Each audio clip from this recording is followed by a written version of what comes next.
Non, il n'y a pas de mystère, il y a simplement une contradiction entre le fait que vous puissiez dire de quelqu'un qu'il est intelligent et donner en même temps la démonstration qu'il ne l'est pas. Peut-être que l'intelligence n'est pas la qualité principale qu'on attend d'un homme de pouvoir. Il a tué, il a tué. Voilà aussi peut-être la réalité des temps modernes. Peut-être que l'intelligence n'est plus la qualité principale qu'on attend d'un homme de pouvoir aujourd'hui. Et là, M. Macron va à contre-coup de cette pression américaine et dit à Poutine, parce que Poutine, en fait, vous avez travaillé en Russie, Monsieur l'ambassadeur, vous savez très très bien que Poutine, est-ce que vous avez lu déjà les publications russes sur Internet aujourd'hui? Ils jubilent et disent voilà, Macron s'est couché, maintenant Poutine... C'est régional. Ben, c'est pas vrai.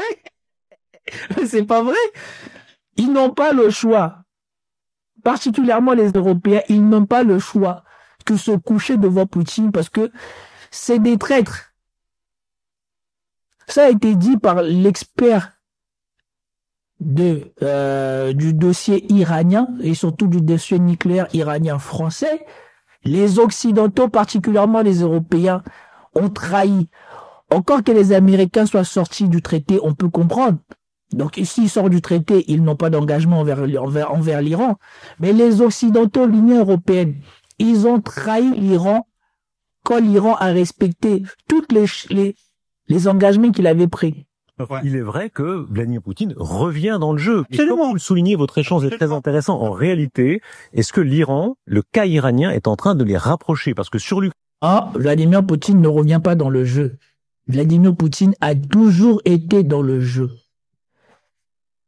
C'est vous avez pensé que parce que vous refusez de parler à la Russie, que soi-disant vous étiez hors de portée. Non, la Russie parlait à tout le monde. La Russie parlait déjà à tout le reste du monde parlait avec la Russie. C'est vous qui n'aviez plus accès à la Russie. Et maintenant, c'est vous qui êtes en train de vous reconnecter avec le reste du monde à travers la Russie. Faut pas essayer de mytho le jour ici, là. Tout le monde s'en fout de vous. En France, qui s'intéresse à Macron? Attendez, là encore, je veux vous montrer encore une fois de plus pour vous montrer comment eux-mêmes ils sont conscients de qu'est-ce qu'est devenu la France ou de qu'est-ce que les gens pensent de la France. Écoutez ici le verdict sur Macron quand je vous dis qu'il a sombré. Écoutez. Je citais hier un ami avec qui je déjeunais qui me dit « J'ai rencontré Emmanuel Macron, il est exceptionnel. Vraiment, il a d'une intelligence, d'une énergie, vraiment, il a parlé, c'était formidable, magnifique. » Et il a raison. Il a dit, puis quel homme sympathique, etc. Il est courtois, il s'énerve jamais, il séduit tout le monde, il est merveilleux, etc. Et il a encore raison. Et là, c'est ça qui m'intéresse, et je voulais votre réponse. Comment un homme aussi intelligent, comment un homme aussi brillant, comment un homme aussi remarquable, qui sait prendre des... Voilà. Écoutez bien, c'est là que vous voyez que même Pascal Praud, c'est le niveau cuvette de l'analyse.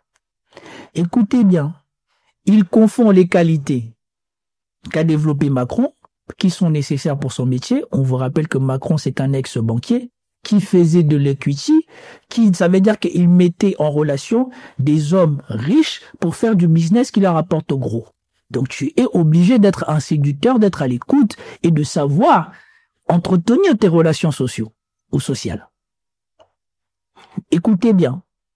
Donc ça veut dire que ce n'est pas une intelligence de comment tu fais les choses, c'est une culture, c'est de la connaissance qu'on t'apprend sur comment séduire les gens.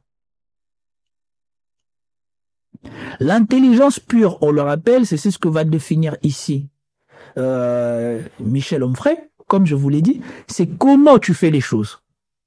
Et en France, bien souvent, ceux qui dirigent la France sont des gens instruits, sont des gens cultivés.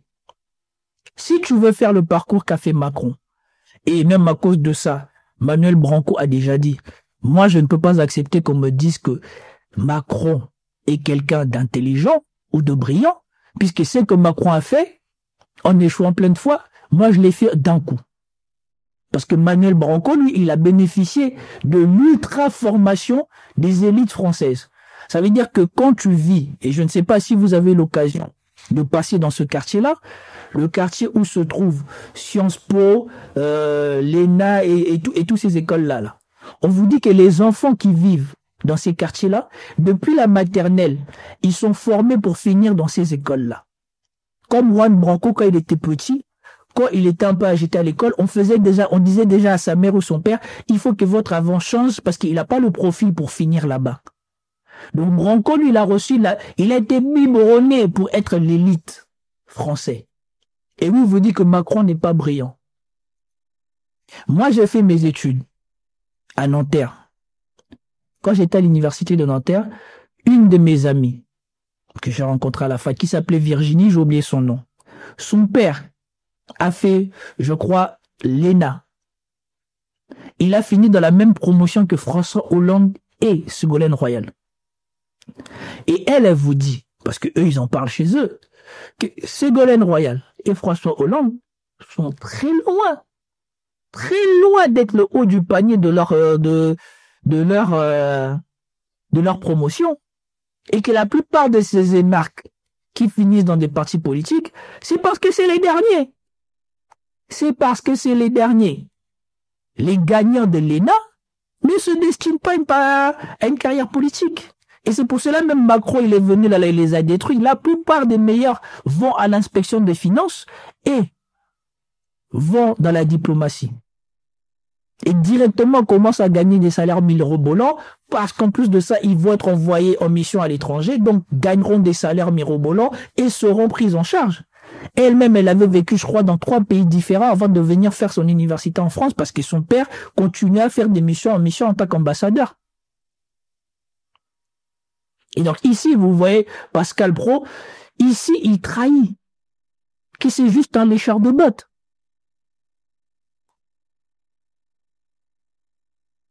Des informations comme peu de gens, qui a une capacité de synthèse, etc. Bon, non mais, comment peut-il... C'est la spécialité même de l'instruction française, capable de emmagasiner un tas d'informations dans ta tête pour pouvoir les restituer. Comme a dit Charles Gave, on nous fait confondre des gens instruits avec des gens intelligents. Ce sont des mecs qui ont une mémoire qui emmagasine un tas d'informations dans la tête, mais ça ne veut pas forcément dire que tu sauras les utiliser à bon escient. Macron utilise essentiellement ce qu'il connaît pour séduire les gens. Mais ce qui fait un grand homme, c'est l'intelligence et le caractère. C'est comment tu fais les choses et comment tu les assumes. Et regardez bien Michel Onfray, comment il rigole de ce que dit Pascal Praud. Parce qu'il se rend compte que Pascal Praud, c'est du bidon. Moi, mon beau-père, pour vous dire que voilà, soi-disant, on décrit Macron comme quelque chose de je sais pas quoi. Moi, mon beau-père, il est orphelin. Il a réussi une bourse. Il est de naissance. Il a grandi dans une culture hispanique. Il parlait l'espagnol. Il a décroché une bourse pour aller étudier en Russie, ne sachant pas un mot de russe. Il est parti en Russie. Il a fini avec un doctorat en physique, en théorie des champs. Vous imaginez le cul qu'il faut avoir pour que tu ailles à l'université, t'apprends le russe et après aller comprendre des théories de physique de niveau doctorat et dans le minimum de temps possible. Et tu finis tes diplômés. Et donc, quand tu t'assois avec des esprits comme ça, tu comprends c'est quoi être brillant. Tu ne peux pas dire que Macron, il est brillant. Que Macron sera séducteur, oui. Parce qu'il a appris à faire ça, parce que c'est son métier de faire ça. Qu'il séduise la bourgeoisie française de toute manière, qui, la plupart du temps, aime la figure de boss, aime la figure de celui qu'ils vont louer. Parce que la plupart sont lâches et donc préfèrent toujours qu'il y en a un qui se salisse les mains pour eux. C'est normal. Mais de là à dire que Macron, c'est un type intelligent, vous voyez bien, Michel Onfray, il est mort de rire. Être aussi à l'arrivée catastrophique pour la France, dans tous les domaines. C'est-à-dire que Vincent, qui connaît bien la politique étrangère, dit c'est un drame. On est fâché avec tout le monde. Tout ce qu'il a fait, c'est n'importe quoi. Il a changé d'avis 10 fois, etc. Donc, c'est le mystère Macron. Et ça... Voilà. C'est ça qui vous décrit Macron. Il a foutu le sbeul partout. Les Français sont mécontents, les pauvres sont mécontents. Les seuls qui sont contents, c'est ceux qui l'ont mis là en place. La bourgeoisie. C'est la seule partie du monde qui l'a contenté. La bourgeoisie. Si vous regardez la bourgeoisie française, ceux qui ont l'argent, c'est les seuls qui sont contents de Macron et c'est les seuls qui ont prospéré sous Macron. Tout le reste, c'est la cata. Votre analyse m'intéresse. Non, il n'y a pas de mystère, il y a simplement une contradiction entre le fait que vous puissiez dire de quelqu'un qu'il est intelligent et donner en même temps la démonstration qu'il ne l'est pas. Merci. Il ne l'est pas. Donc il faut arrêter de dire de quelqu'un qu'il est intelligent s'il n'en donne pas les preuves et s'il donne même les preuves du contraire. Car il en donne les preuves du contraire. Donc votre thèse, c'est qu'il n'est pas intelligent. Non. Il y a... Merci. Merci. Parce que, incroyable comment ce mec-là, c'est le lécheur de bottes, là. C'est comme quand il lèche les bottes devant, comment il s'appelle, BHL. BHL est venu. Non, enfin, lui-même, il a choisi la séquence que j'ai publiée maintenant sur Earth Commente Clip. Il a publié une séquence de BHL où BHL dit que la riposte iranienne de avril 2024 constituait une déclaration de guerre de l'Iran contre Israël. Or que c'est Israël qui avait bombardé l'Iran avant. Vous vous souvenez, le raid aérien sur les défenses anti-aériennes iraniennes fait par Israël et qui a déclenché la riposte iranienne. Donc l'attaque israélienne, c'était pas une attaque, la riposte par contre c'était une déclaration de guerre. Et une riposte qui n'avait quasiment qui avait fait 0 victime et où les missiles balistiques qui sont tombés n'étaient même pas les meilleurs et étaient vides. Et ce type, Pascal Pro, a dit que c'était important d'écouter l'analyse de BHL parce que c'est forcément important. Et quand quelqu'un comme ça dit que Macron il est intelligent, vous voulez comprendre, vous voulez croire, c'est ce qu'il dit? Il y a une intelligence qui... ça, c'est pas vrai. Ah oui. Je vais pas vous dire autre chose parce que, dire en fait, mots, c'est pas convaincant. Non, c'est pas convaincant. Juste c'est pas ce qu'il... Il lui coupe la parole, mais laisse-lui te démontrer pourquoi ce que tu dis est faux. Lui, il dit, les qualités de séduction, c'est intelligent. On lui dit que c'est pas vrai. Bah, c'est pas la démonstration d'une intelligence. Regardez ce qu'il dit. C'est bien le problème d'ailleurs. C'est pas convaincant. Démonstration. L'intelligence, c'est l'art de mettre en relation des choses qui a priori sont sans relation. Vous avez 3 trucs devant le nez. Vous dites oui, d'accord, très bien. Vous avez un type intelligent. Il dit la causalité, la relation, c'est ça. On dit mais bon sang, c'est bien sûr. Voilà. C'est comment tu fais les choses. C'est comment tu relis, tu délis, tu déduis. C'est comment tu fais les choses, l'intelligence. C'est à partir des données que tu as, de ce que tu vois. C'est comment tu fais les choses. Parce que pour cela, les gens intelligents ne sont pas forcément ceux qui vont à l'école ou quoi que ce soit. Tu peux avoir des mensonges qui sont très intelligents. Regardez le film de Tom Hanks, où il est coincé à l'aéroport. Parce qu'il vient d'un pays où il y a une tradition de maçon et où on ne travaille pas avec tous les outils des modernes ou quoi que ce soit, il fait des trucs dans l'aéroport que les maçons américains eux-mêmes ne savent pas faire. Et à chaque fois, ils sont là en train de le regarder comme ça, les yeux écarquillés, parce que ils n'arrivent pas à croire que ce mec-là, il fait toutes ces choses-là sans avoir tout ce qu'eux ont besoin de faire pour faire la même chose. Ils ne comprennent même pas le fait que lui, il le fasse comme ça. C'est ça l'intelligence. Et là, encore, c'est l'intelligence de faire. C'est un savoir-faire plus qu'une intelligence. Je n'y avais pas pensé. Là, il y a de l'intelligence. Et moi, je n'utilise pas beaucoup ce mot-là. C'est-à-dire, quand je l'utilise, c'est vraiment à bon escient. Quand on a dit Giscard d'Estaing, quel type intelligent. Et non, pas quel type intelligent. Il a été élu une fois, il aurait voulu être réélu, il l'a jamais été. Il l'aurait vraiment été, il aurait pu l'être, et il aurait montré son intelligence. Non, il n'y a pas d'intelligence. Ils sont choqués.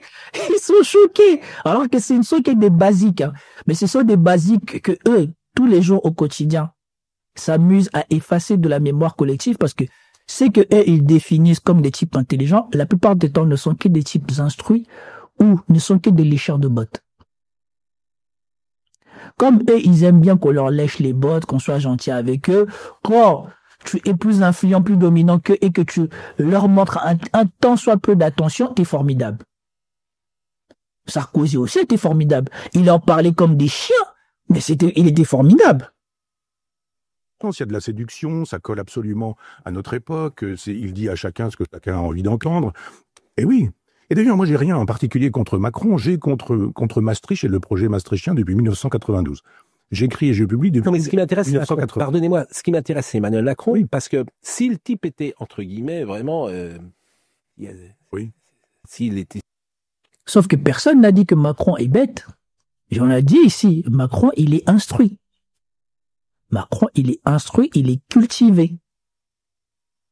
Mais le fait d'être instruit et cultivé, ça ne veut pas forcément dire que tu es intelligent ou que tu es brillant. Moi, maintenant que j'ai vu des gens intelligents, j'ai vu des gens que je reconnais que son QI, il est supérieur à moi. Moi, je vous ai dit la dernière fois, à 4 heures du matin, mon beau-père, il travaillait quand j'étais à Bata. Il travaillait dans une pièce parce qu'il travaille la nuit. Il a quitté la pièce. À 7 heures, j'étais dans la même pièce. J'ai vu les papiers sur lesquels il avait travaillé. Quand j'ai vu les trucs scientifiques qu'il y avait dedans, ça m'a donné moi à la tête à moi-même. J'ai dit, c'est bon, je passe à autre chose. Et dis-toi que maintenant, le monsieur, il est vers dans ses 70 ans, quoi que ce soit. Il a encore l'acuité intellectuelle d'aller faire des gros calculs comme ça. Là, tu vois un esprit brillant. Mais, sorti de ça, il vit sa vie. Il vit sa vie. Et lui, les choses qu'on raconte comme ça, là, si tu ne mets pas bien les corrélations de la démonstration de ce que tu dis, quoi que ce soit, tout de suite, il passe à autre chose. Il n'a pas le temps de t'écouter. Il n'a pas le temps d'écouter des gens qui font des affabulations, quoi que ce soit. Si tu veux dire quelque chose, tu dois bien l'emmener, bien le démontrer. Parce que sinon, ça vaut rien pour lui. Et si immédiatement on comprenait qu'ils ne connaissent pas les dossiers, il n'y aurait même pas de souci. L'analyse serait simple. On dirait, voilà, il est incompétent, etc. Ce qui m'intéresse vraiment, et je trouve que votre réponse ne me convainc pas. Peut-être qu'elle convainc certains du plateau. Moi, elle ne me convainc pas. Vous connaissez personne. En quoi ça dérange que l'analyse ne convainc pas quelqu'un comme Pascal Praud? Franchement, moi, je voudrais que quelqu'un me dise en quoi ça pourrait déranger quelqu'un. Les gens qui fassent des bêtises. Vous connaissez aucun type brillant qui se conduise comme un imbécile? Il n'y a que des bêtises. En tout cas, il n'y a que des dans aucun domaine, son approche ni la sécurité, ni l'immigration, ni l'histoire, ni le rapport avec les Français. Rien n'a fonctionné. Peut-être que l'intelligence n'est pas la qualité principale qu'on attend d'un homme de pouvoir. Il a tué. Voilà aussi peut-être la réalité des temps modernes. Peut-être que l'intelligence n'est plus la qualité principale qu'on attend d'un homme de pouvoir aujourd'hui. Vaut mieux être séducteur et menteur, dire à tout le monde, comme a dit Michel Onfray, ce qu'ils veulent attendre, qu'avoir le réelle ambition de vouloir vraiment travailler pour son pays. Surtout particulièrement quand tu es dans un endroit où les gens ne veulent plus faire d'efforts, où les gens se contentent de la médiocrité. Parce que la politique, la démocratie, l'alternance de la démocratie, c'est à ça que ça mène.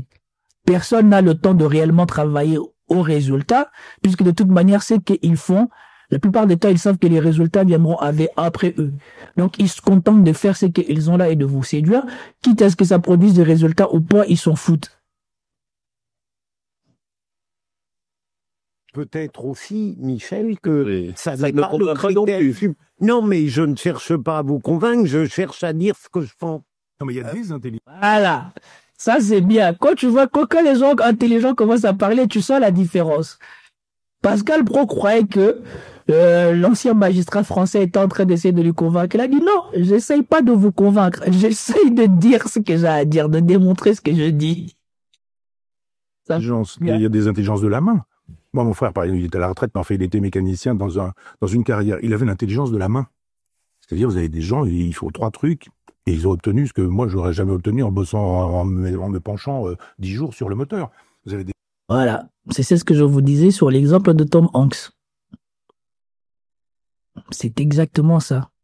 Il y a des gens, à cause de leur savoir-faire, à cause de ce qu'ils ont fait au quotidien ou toute leur vie, ils ont un certain niveau d'instruction, un certain niveau de connaissance, un certain niveau de savoir-faire, et combiner les trois, c'est là où rentre l'intelligence, ça leur permet, devant une situation, devant des choses, devant des pièces, d'élaborer une solution qui n'est pas forcément celle qui sauterait aux yeux à tout le monde.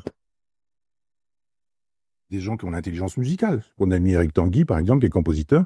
Lui, il a l'oreille absolue. Et il est capable de vous faire une musique immédiatement, etc. Donc, il a des intelligences de dossier, Macron. Mais il n'a pas l'intelligence de l'action. Il n'a pas l'intelligence du cœur. Il n'a pas l'intelligence de la volonté. Ah bah oui, hein. Ah, le cœur, la volonté, le caractère. Souvenez-vous, venez me chercher. En tout cas. Et puis, il n'a pas les moyens. Je veux dire, quand on est dans une configuration maastrichtienne, on fait semblant de dire, il y a qu'à, il faudra, je ferai, etc. Voilà.